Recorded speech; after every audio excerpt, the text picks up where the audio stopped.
this week's drive, we ride along with the longest crash of the year, do more than scratch the bodywork at Le Mans, watch the world champion-elect track test his leathers, and ride the mean streets of the toughest track in the world. All this and more in this week's Drive.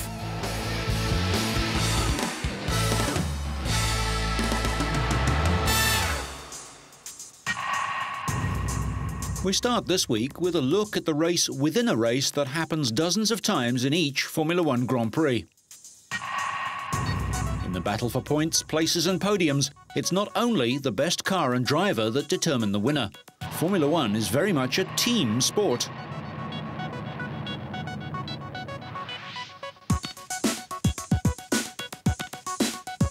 Every bit as much as the men in the cars, these men battle for tenths of a second too.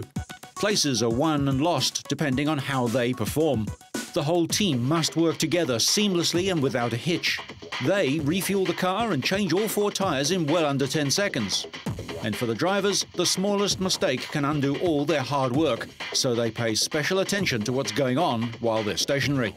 Of course you notice it, and those 7 or 10 seconds last ages if you're sitting in your car itching to get away. It seems like an eternity. But you do get time to glance around and you can see in the mirrors if things are going okay or not. As a rule, though, our team is very good. But who actually does what in those action-packed 10 seconds? As the car stops at exactly the right spot, the front jackman lifts up the nose, and his colleague at the back does the same.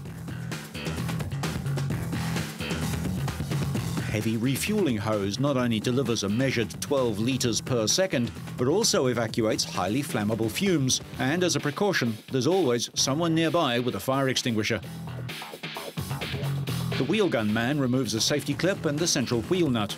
There are 3 men to each wheel, one to lift off the old rim, one to position the new one. In case the engine stalls, a crew member stands by with a remote starter. The pit stop is controlled by the man with the lollipop stick. He waits to see that all 4 tyre crews and the refueling hose are clear before lifting his lollipop and sending the car back out onto the track. Constant practice is needed, but sometimes things can go wrong. Not that often, you know, sometimes you're a bit short, sometimes, you know, a bit late, sometimes you can slow down too much. It's, you know, it's never perfect. The thing is, you gotta try to do it as fast as you can with it screwing up. So if you're too slow, you screw up, and if you're too fast, you screw up. So it's a nice medium to like. After the stop, it's back out to the battle on the track, hopefully ahead of the competition, who, of course, are trying to do just the same. All the rival teams have dedicated squads of technicians who are drilled to almost military efficiency. They practice tyre changing and refueling repeatedly, as well as the speedy changing of nose cones, as front wings are often the casualty of contact between cars. Things have changed a bit this year, as the speed limit in pit lane has increased to 100 kilometres an hour. So you need less time per stop, as after all, pit stops aren't just about the car being stopped and refueled or tyres being changed. They're also about driving in and out of the pit lane. As a result, there's a tendency to stop more often. Pit stop strategy, the number of stops in a race, is decided beforehand, depending upon the speed penalty of the weight of extra fuel, balanced against the time lost in slowing down, stopping and returning to the track. The critical decisions are when you have something happen on the circuit, such as an accident or rain, and for some reason the lap times have changed or a pace car comes out. These are the ones that you have to make within 30 seconds. And then these are the ones that are quite difficult to make, but that's what we do. The team's engineers can predict fuel consumption, speed differentials and the cost of stopping. So when the winning driver thanks his team, it really is because teamwork is the only way to win races. With 7 wins and 1 crash from 8 starts, Michael's team, and Rubens too, would seem to be getting it all right. Ferrari's lead is already looking crushing, double their nearest rival just halfway through the season, as the others scrabble for second place.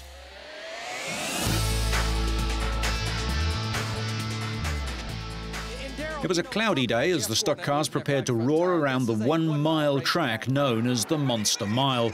The race was started by a veteran of the D-Day landings in France on the 60th anniversary of the World War II action. But after only 11 laps, the monster bit Casey Mears, who spun and hit the inside wall. But it was going to get worse. Down to the bottom of the racetrack, and everyone will get by without incident as the caution waves. For the first time on lap 38, Kurt Busch tapped the back of Elliott Sadler in car number 38. Sadler spun and Brendan Gaughan couldn't avoid him. Jamie McMurray was luckier as he was able to drive around Sadler. That was a good move. Yeah, it looked like Kurt Busch tapped the back of the 38. Later, on lap 321, Ryan Newman headed into pit road much too hot, picked up debris, dirt and marbles of worn rubber on his worn tyres, and his car made a direct hit on the tyre barrier at the entrance to the pit road. So we'll see how this sorts out with scoring. And then the big crash. On lap 346, Dave Blaney in car number 23 moved to his right to give another car room, but he tapped into Michael Waltrip. That sent Blaney spinning, which created a domino effect and a crash that involved a staggering 17 cars. Those drivers caught up in the multi-car wreck included NASCAR winners aplenty: Jimmy Johnson, Dave Blaney, Jeremy Mayfield, Greg Biffle, Ricky Rudd, Kevin Harvick, Ryan Newman, Michael Waltrip and many others. Rookie Casey Kane, who was going for his first ever NASCAR victory, was leading with 18 laps to go when he went off and hit the outside wall hard. 4 cars were involved in that crash, which resulted in a red flag that lasted 20 minutes, the second stoppage of the race. After the restart, Mark Martin won a spirited run to the checkered flag. Second by a fraction from Dale Earnhardt was Tony Stewart, in contention only because he made a blunder that left him so far behind that he missed the 17-car pileup. The 45-year-old Martin broke a 72-race, 4-year-long winless streak as he took the checkered flag, his 4th at the Dover track. The celebration is well underway here in victory. We crossed the Atlantic for the 72nd running of the famous 24 Hours of Le Mans, where Britain's Johnny Herbert and Alan McNish continued their friendly rivalry, with each hoping to lead Audi to its 4th victory in the last 5 24-hour races. The 2 Audi R8s, entered by British team Velox, dominated practice and started from the front row as the world's most famous endurance race began at 4 p.m. local time. Last year's winner, Bentley, didn't enter a team to defend the title. Audi, who also hadn't entered a factory team, were looking to the Audi Sport Japan team led by Seiji Ara and his Danish teammate Tom Christensen, who was trying to equal Belgian legend Jackie Ickx's record of 6 Le Mans victories. Christensen's part in Bentley's triumph last year made him the first man to win the race 4 years in a row. Briton Jamie Davis, teamed with Herbert and Guy Smith, made the quicker start. McNish was second with teammates 3-time winner Frank Biela and Pierre Caffer. Former Formula One driver JJ Leto was in 3rd. But McNish and Leto slid on oil and hit each other on the 29th lap. Both cars finished in a tyre barrier and the race was stopped. The 2 drivers got back to the pits, but doctors banned McNish from driving again after he collapsed, so the British team had to rely on only 2 drivers for the rest of the race.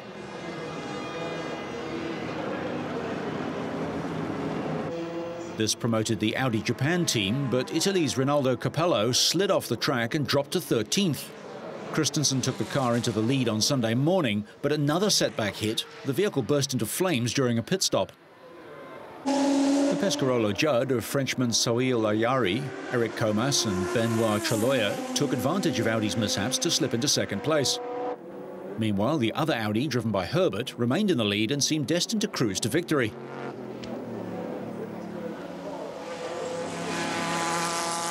But the 24-hour race is draining on men and machines, and the race isn't over until 4 p.m. on Sunday. Herbert's team was slowed by unscheduled repairs, and that allowed the Audi Japan team to take the lead. Herbert was closing the gap at about 4 seconds a lap, and with 30 minutes to go, both cars stopped for a dash of fuel. With 15 minutes left, the gap was down to less than 30 seconds. And then with 7 minutes to go, Herbert threw the number 88 car across the gravel, and it was all over. Seiji Ara brought it home, the first Japanese driver to take the checkered flag at Le Mans, and giving Tom Christensen a record-tying 6th victory. The team completed a record 379 laps of the 13.6-kilometre circuit in 24 hours, bettering Bentley's record last year by 2 laps. Audi claimed the first 3 places, with Herbert's team 41 seconds behind in second and Leto third, 11 laps down.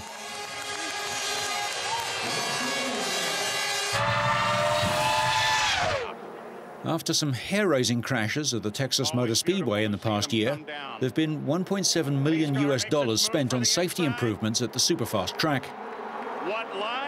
Dario Franchitti had pole position at 209.6 miles an hour, 13 miles an hour slower than Gilles de Ferran in the series finale in October. AJ Foyt and Ed Carpenter hit the new safer barriers, or so-called soft walls, installed since last October's race.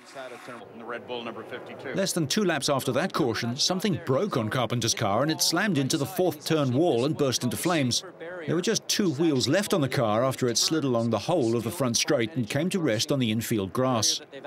Although Carpenter worryingly stayed in the blazing wreckage, he was not injured and eventually walked away from his car, which was a total loss. There was some damage done to his car upon that impact. You know, we talked about the contact on the right rear.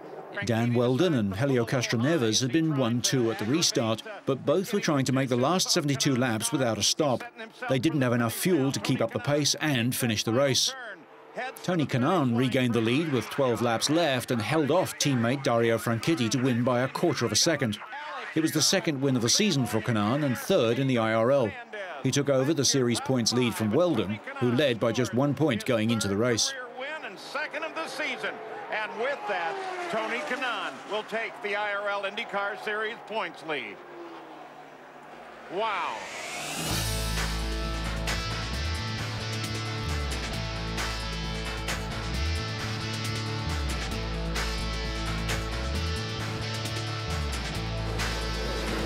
The French round marked the midway point of the motocross season on one of the hottest days of the year. With an extremely dry and dirty track, the choice of tyres will be crucial in the outcome of both races. Local French favourite Michael Pichon was on pole for the first moto. Now fully recovered from a career-threatening injury, the Honda rider established an early rhythm as he swept around the tight course and looked set to reproduce his winning form from the previous round, the British Grand Prix, a week earlier.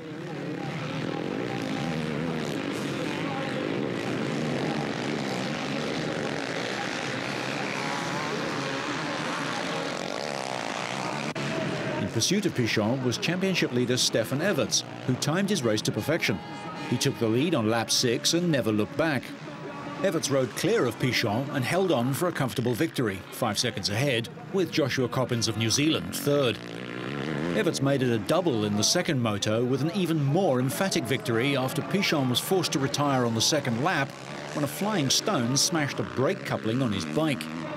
Remarkably, Belgian rider Cedric Malot was also forced out when a stone smashed his brake pedal. Coppins was 2nd, but the 7-times world champ Everts won with over 6 seconds to spare and now leads the series by a massive 82 points.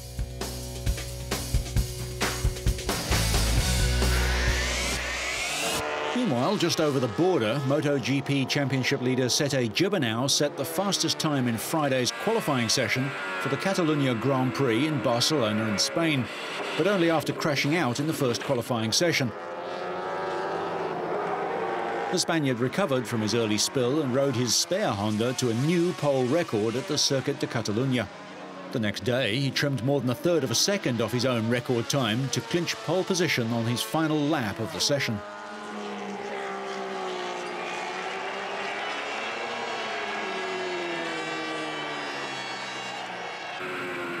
Gibernau's main rival, reigning champion Valentino Rossi, would start the race from 2nd place on the grid. Rossi, winner at his home Grand Prix in Italy a week before, was the only other rider to get under the 1-minute 43-second mark. Young American Nicky Hayden went 3rd fastest in practice to complete the front row of the grid. Rossi's former Honda teammate climbed 2 places with a time 0.2 of a second slower than the new Yamaha signing. Italian Max Biaggi failed to improve on his time from Friday's qualifying session, but a mark of 1-minute 43.5 was enough to take 4th place on the grid. Randy Depunier could only manage 2nd fastest in Friday's qualifying session, but the 250cc championship leader climbed pole on Saturday. Daniel Pedrosa was relegated to 2nd place by the Frenchman, while Sebastian Porto and Alex De Angelis completed the front row. 17-year-old sensation Jorge Lorenzo continued to lead the way in the 125s. The Spanish Derby rider finished just under 3/4 of a second ahead of Hector Barbera, while Casey Stoner and Pablo Nieto took third and fourth on the front row. In the MotoGP race, Rossi made a great start and sailed on the inside of Gibernau to take the lead on the first corner. From then on, it was almost impossible to chart the leader as the two traded first place several times each lap. Former champion Kenny Roberts ripped up a rear tyre and stopped for a new one. Alex Barros accelerated too early while third, sliding off into the gravel, but he was unhurt. Makoto Tamada suffered rear tyre failure for the second race in a row. As Rossi and Gibernau scrapped, Marco Melandri shook off Max Biaggi to claim third place ahead of fellow Yamaha rider Carlos Checa to make it 3 M1s in the top 4. Title contender Biaggi dropped back as he also suffered tyre problems, losing a place on each of the final 3 laps to cross the line 8th. But he was having a much better day than Australian Troy Bayliss, who was in the thick of a hectic 5-man skirmish for 5th when he touched Ruben Zaus and fell with 4 laps to go. Amazingly, he was only battered and bruised. Gibernau, born and raised just down the road in Barcelona, did all he could in front of a record crowd of 102,000, but he couldn't prevent a late charge from Rossi, who made his final pass with 2 laps to go and took the flag by just 0.159 of a second. It was his 62nd career victory. Melandri clinched his first MotoGP podium in a lonely 3rd place, and the next day underwent surgery for a pumped-up right forearm. Yes, for sure it's a surprise for us, especially because with 2 long straight like in Mugello and here, where the power of Honda and the speed is a little bit more, for sure it's difficult to win. But we make 2 fantastic races. With my team, we work a lot. We use every minute of every practice for improve the bike. We work very well also with Michelin. Biaggi now lies 21 points adrift of Rossi in 3rd place, with the world champion closing in to within 5 points of Gibernau. In the 5th World Championship event this season, Randy de Punier won the 250cc race from pole position in a thrilling duel with a determined Daniel Pedrosa, and Tony Elias finished 3rd. The top 2 are already opening up a gap in the chase to the World Championship. Pedrosa is the reigning 125 world champion.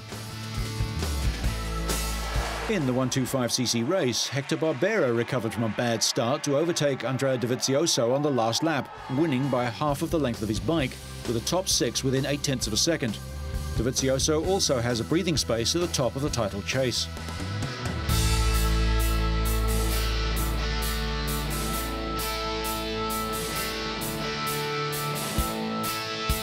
The 4th round of the Speedway Grand Prix season was at the Millennium Stadium in Cardiff. The patchy, uneven track developed deep ruts, which caused plenty of dramas in the 25 heats. But despite the surface, Australians Jason Crump and Lee Adams started the day 2nd and 3rd in the championship and lined up with Greg Hancock and Lee Richardson in the final. Crump misjudged his start, edging forward early and losing concentration for the rest of the race. In contrast, Hancock made a brilliant start from the inside lane and grabbed an early lead, with Richardson in close pursuit. But Richardson hit a rut on the back straight on lap 2, and Adams cut inside the Briton to take 2nd place. Hancock could sense Adams closing in on him midway through lap 3 and tried desperately to hold off the Australian.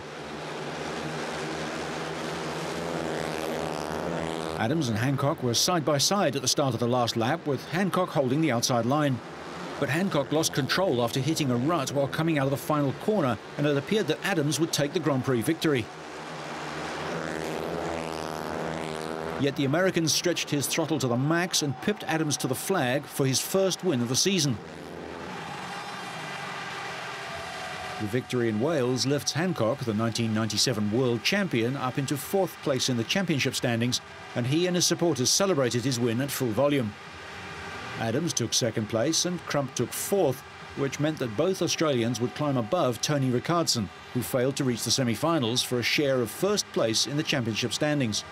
The reigning world champion, Nicky Pedersen, is 22 points off the pace.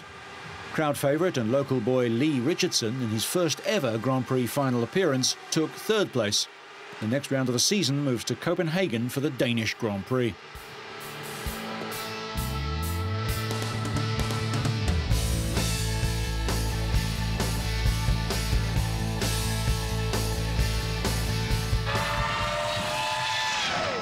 After a delay of 2 hours waiting for low cloud to clear off the Snaefell Mountain, the last ever ultra-lightweight 125cc and lightweight 400cc races got underway. The concurrent races were around the infamous 37-mile circuit that makes up the first 2 weeks of the Isle of Man Tourist Trophy. Last year's winner, Chris Palmer, led off the 125s. At the end of the first lap, Ian Luffer on bike 5 led the 125s, lapping at an average speed of exactly 109 miles an hour to lead Palmer by 4.4 seconds. After refueling stops, Luffer still led Palmer on time, but on the third lap, Palmer put in a fast lap to take the lead by 6.7 seconds. Luffer couldn't reply, and Robert Dunlop on bike 4 couldn't improve on his third place. Close to the end, Ian Luffer's bike broke down and Palmer streaked past the checkered flag at a record average speed of 110.5 miles an hour. Robert Dunlop finished in second place, 57.9 seconds down.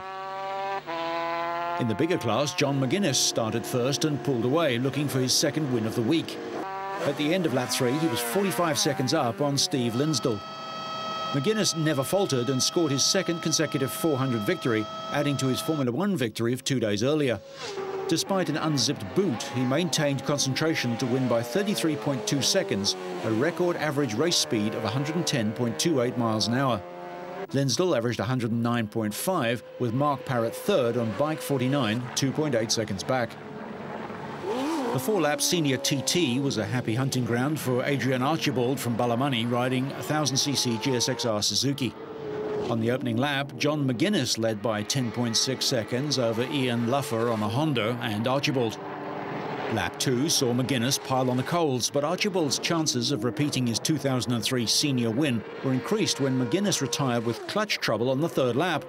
But then, more drama. Luffer halted at Ramsey Hairpin.